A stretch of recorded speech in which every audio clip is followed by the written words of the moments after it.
नमस्कार मैत्रिणींनो, सरिता किचनमध्ये आपले स्वागत आहे। तर आज आपण पाहणार आहोत बीटाचे मोदक किंवा कानोले। काही करता येतं, आकार कसाही देता येतो। फक्त मी आता मोदकाचा आकार दिलेला आहे, कानोल्याचा आकार दिलेला आहे, कारण जास्त करून मुलांना मोदक खायला आवडतात, कानोले खायला आवडतात। कानोले म्हणजे कोल्हापूरच्या भाषेत कानोले म्हणतात, तर तुमच्या भाषेत काय म्हणतात ते तुम्ही रेसिपी बघून ठरवा। तर हे बघा, अशा पद्धतीत मी आता सुक्या खोबऱ्याची 1 ते 1.5 वाटी घेतलेली आहे। 1 वाटी घेतली आणि त्यामध्ये अर्धा, म्हणजे जेणेकरून किती मोदक हवेत लागणार आहे तुम्हाला, किती घरात लोक आहेत त्यानुसार तुम्ही अंदाजे ठरवू शकता। मी माझ्या अंदाजाप्रमाणे घेतलेला आहे। तर हे बघा, याच्यामध्ये नंतर मी गूळ घेतला आहे, तो पण अगदी विळीवर बारीक चिरून घेतलेला आहे गूळ। आणि त्यानंतर सुकं खोबरं आहे ते मिक्सरला लावून त्याचं वाटण करून थोडं घेतलेलं आहे, सारण बनवून। हे बघा, अशा पद्धतीत आता मी ते बाउलमध्ये काढले। आता ते मिश्रण मी एकजीव करते चमच्याने। अगदी मुलंसुद्धा आवडीने खातील। ज्यांना बीट नुसतंच खायला आवडत नाही ना, तर त्या लोकांसाठी किंवा मुलांसाठी म्हणा, मुलंसुद्धा बीट खायला नको म्हणतात, तर त्यांच्या पोटी हे मीठ ह्या दिवसात समरच्या सीझनमध्ये थोडंसं बीट सॅलड जायलाच हवं। त्यासाठी आपण बीटामध्ये भरपूर प्रोटीन वगैरे चांगल्या पद्धतीचे जीवनसत्व असतात, त्यासाठी हे उपयोगी आहे। तर आता ह्याच्यामध्ये मी ॲड केलेलं आहे जायफळ, वेलची पावडर आणि थोडी खसखस आहे आणि आपली थोडीशी साखर त्याच्यामध्ये। आता हे मी फक्त काय करणार आहे, एक वाफ देऊन घेणार आहे, जास्त असं त्याला शिजवत नाही बसणार, गुळाचं पाणी नाही करणार आहे, फक्त नुसती वाफ देऊन परतवून घेतलं आहे गॅसवरून। हे बघा, आणि ते कुरकुरीत राहू दे असं, म्हणजे मी मोठंच ठेवलेलं आहे। का माहिती आहे का, तर कानुले किंवा मोदकामध्ये जर ज्यावेळेस आपण ती उकड करणार आहोत ना, उकडामध्ये जर ते ठेवले तर त्याचा असं रस गळतो ना, तो त्याच्यामध्ये मिक्स होतो आणि तोच खूप छान लागतो, माहिती आहे का मैत्रिणींनो। हां, त्यासाठी मी जर असं सारण गूळ आहे ना, तो मोठा ठेवलेला आहे। आता हे बघा, आपल्याकडे 1 बीट होतं, 1 बीट पुरेसं आहे। बीटाचं माहिती आहे तुम्हाला, भरपूर असं घेतलं तरी 1 बीट घेतलं आहे मी, आणि ते आता खिसून घेतलं, नंतर मिक्सरला लावून घेतलं आहे, थोडंसं पाणी घातलं त्याच्यामध्ये आणि हे लावून घेतलेलं आहे। आणि अजून गॅस चालू नाही केलेला, अगोदरच मिश्रण ओतून घेतलं आहे भांड्यामध्ये, नाही तर खाली लागून जाईल। तर हे बघा, अशा पद्धतीत मी आता त्याच्यामध्ये जितकं पीठ आहे तेवढंच पाणी घालते, अंदाजाप्रमाणे करायचं आहे। आता मी 1.5 ग्लास घातलेला आहे, माझ्याकडे 1-2 वाट्या पीठ आहे, 2 वाट्या पिठांचं मी बनवते। हे बघा, अशा पद्धतीत थोडंसं मीठ घातलं याच्यामध्ये। आणि आता आपल्याला ह्याला उकड काढून घ्यायची, एक उकळ येऊ द्यायचे, हलवायचं ते चांगल्या पद्धतीत मिश्रण हलवून घ्यायचं, म्हणजे त्याचा मिठाचा आणि बीटाचा एकजीव होईल। आली बघा, ही आता आपली उकळ आलेली आहे। आता याच्यामध्ये हे मी तांदळाचं पीठ घेतलेलं आहे। काही नाही, फक्त तांदूळ बाजारातून आणायचे, साफ करायचे, गिरणीतून दळून आणायचे, बारीक मात्र दळायला सांगायचे त्यांना। आणि तांदूळ अगदी इंद्रायणी सोडून कोणताही असू दे, इंद्रायणी असला ना तो भरपूर येतं त्याचं, पण भरपूर चिकट असतो, त्यामुळे ते सहजासहजी कुणाला जमत नाही। तर हे बघा, अशा पद्धतीत हे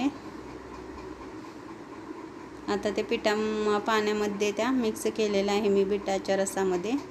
हे बघा, अशा पद्धतीनं, आणि थोडंसं 5 मिनटं झाकून घ्यायचं आहे, म्हणजे त्याला एक वाफ लागू दे, मऊसर होईल ते व्यवस्थित।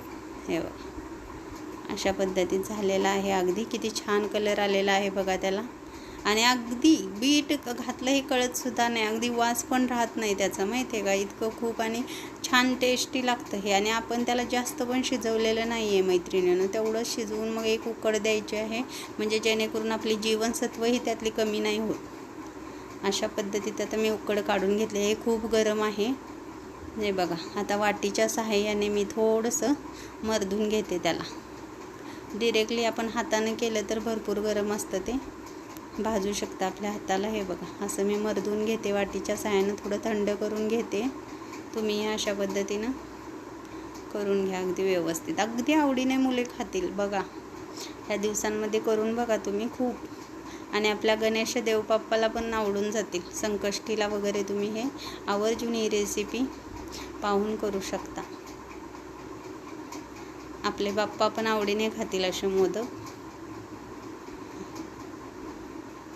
खूप छान लागतात मैत्रिणींनो. आता मी चांगलं त्याला काय केलं, दूध आणि पाणी थोडं थोडं घ्यायचं आणि त्यांचा हात लावून हे पीठ व्यवस्थित असं मऊसूत मळून घ्यायचं. हे बघा तुम्हाला दिसूनच आलं आता ह्याच्यामध्ये मऊसूत अगदी पीठ व्यवस्थित झालेलं आहे माझं. पाणी घ्यायचं, पाणी थंडच घ्यायचं आणि दूध. आता मी झालेलं आहे म्हणून व्यवस्थित अगदी. आता तेलाचा एक हात घेतलेला आहे आणि त्याच्यानुसार मी आता एक गोळा बनवते बघ. मोदकासाठी आपला हा गोळा चालू आहे. तुम्ही अगदी तुमच्या मुलांना कोणत्या पद्धतीचे आकार आवडतात ते वेगवेगळे आकार पण करू शकता. आता शक्यतो आमच्यात मोदक आणि कानुले आवडतात मुलांना. मग त्यांना कळू नये की ह्याच्यामध्ये बिटाचा यूज केला आहे वगैरे, त्यासाठी मी मोदक बनवते, म्हणजे ते आवडीनं खातील.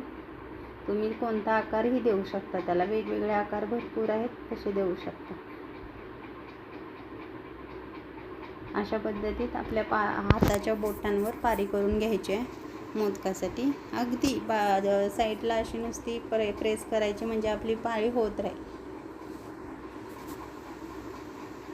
हे बघा अशा पद्धतीत. आणि पातळ करून घ्यायचे, थोडी जाड ठेवायची नाही, नाहीतर मग आपलं मोदक थोडंसं पाकळ्या हे होतं.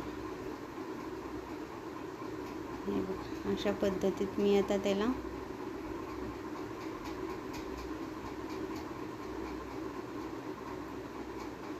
कळ्या पाडत आहे. हे बघा. थोडी सॉरी मैत्रिणींनो, थोडी भाषा माझी वेगळी वाटेल, पण समजून घ्या, कारण शब्द वेगवेगळे असतात. आता या कळ्या पाडून घेतलेल्या आहेत आपण. आता याच्यामध्ये आपल्याला काय करायचं आहे, सारण भरायचं आहे. अगदी बघा मी सारण असं चिकट वगैरे केलेलं नाही, अगदी असं कुरकुरीत, खाताना सुद्धा एकदम तोंडात असं कुरकुरीत लागलं पाहिजे तशा पद्धतीने मी ठेवलं आहे. हे बघा जितकं मावल तेवढं सारण घालायचं आहे त्यामध्ये. आणि त्यानंतर हे बघा आपल्या तळ हाताच्या आणि बोटांच्या ठस्यावर नुसतं गोल गोल फिरवत आपण मोदकाला त्या आकार द्यायचा आहे. हे बघा अशा पद्धतीत आपला मोदक झालेला आहे तयार मैत्रिणींनो, खूप छान पद्धतीने.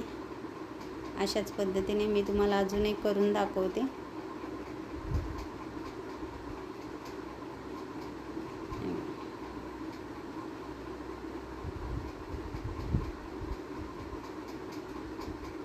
काही नाही यामध्ये अवघड काही नाही आहे, व्यवस्थित अगदी करायचं आहे, जमतं, सगळ्यांना जमतं. फक्त याच्याऐवजी आपण आता बीट वापरलं, याच्याऐवजी आपण वेगवेगळे पण वापरू शकतो.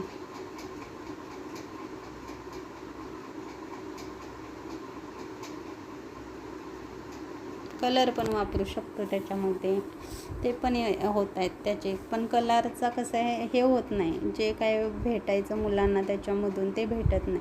त्यासाठी आपण अशा पद्धतीत बनवू शकतो. काकडीचे पण बनवू शकतो तिखट वगैरे. काकडीचे काही गोड नाही चांगले लागत, पण तिखट बनवू शकतो असे मिरची वगैरे घालून असे. हे बघा याची पारी पण केलेली आहे मी अशा पद्धतीत. तुम्हाला अजून एक मोदक दाखवायचं कारण म्हणजे पटकन हे जमून येत नाही, पण बघा अशा पद्धतीने हे एक बोट आतमध्ये करून आपलं हे करून घ्यायचं आहे. असं व्यवस्थित पाकळ्या करून घ्यायच्या आहेत, कळ्या करून घ्यायच्या आहेत.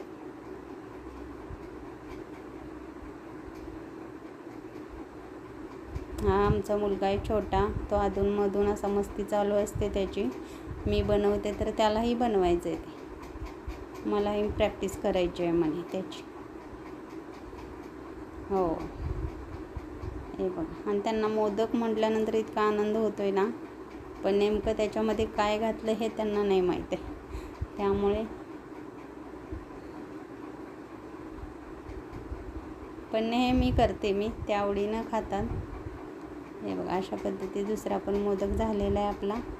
आता यानंतर आपण आता मुलांना कानुले आवडतात ना, त्या पद्धतीत एक दोन तुम्हाला कानुले पण करून दाखवते कशा पद्धतीत करतायत ते. हे बघा असे आता मी त्याची पात लाटून घेतलेली आहे, जसे आपण एरवी करंजीला लाटून घेतो तशा पद्धतीत लाटून घेतलेली आहे.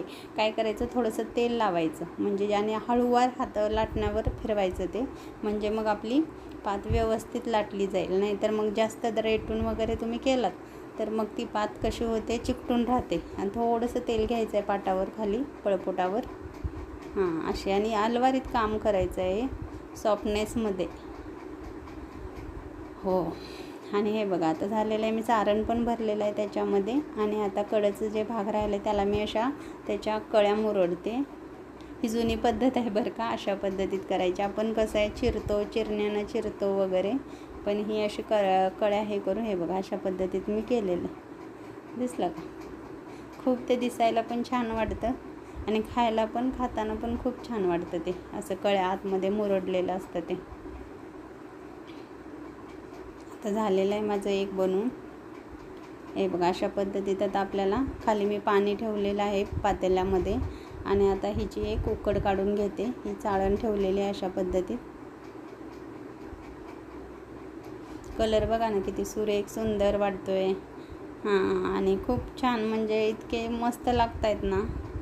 आज ही रेसिपी दाखवण्यामागचं कारण म्हणजेच आता समरचाच सीझन आहे, त्याच्यामुळे म्हटलं की तुम्हाला एकदा ही रेसिपी दाखवून घ्यावी. तर झालेलं आहे, एक 10 मिनटं शिजवलेलं आहे. हे बघा अशा पद्धतीने उकळीमध्ये, पण अजून आपलं हे शिजलेलं नाही आहे. हो, थोडंसं आपलं आता मी तिथं चाकू घालून किंवा चमच्याच्या साहाय्याने तुम्ही बघू शकता. हे बघा चिकट लागतं. पुन्हा मी एक थोडा वेळ झाकते. आता हे बघा असं काढून घेते. आता हे आपले तयार आहेत बघा. आता त्याच्यामध्ये अगदी काठी घालून वगैरे तुम्ही बघू शकता, किंवा हे अशा पद्धतीनं चाकूच्या सहाय्यानं चमच्याच्या सहाय्यानं पण बघू शकता शिजलेलं, म्हणजे ते चिकटा होत नाही. हे बघा चिकटत नाही त्याला, म्हणजे आपले हे झालेले आहेत अगदी तयार मोदक झालेले आहेत. खूप छान. हे बघा किती छान त्याला कलर आला आहे, किती छान दिसत आहेत, अगदी मस्त. मुलंही आवडीनं खातात. खरोखर एकदा ही रेसिपी करून बघा, तुम्हाला नक्की आवडेल. आणि माझी ही रेसिपी आवडली असली तर लाईक करा, सबस्क्राईब करा, आणि माझ्या चॅनलला असंच सतत सपोर्ट राहू दे. थँक्यू.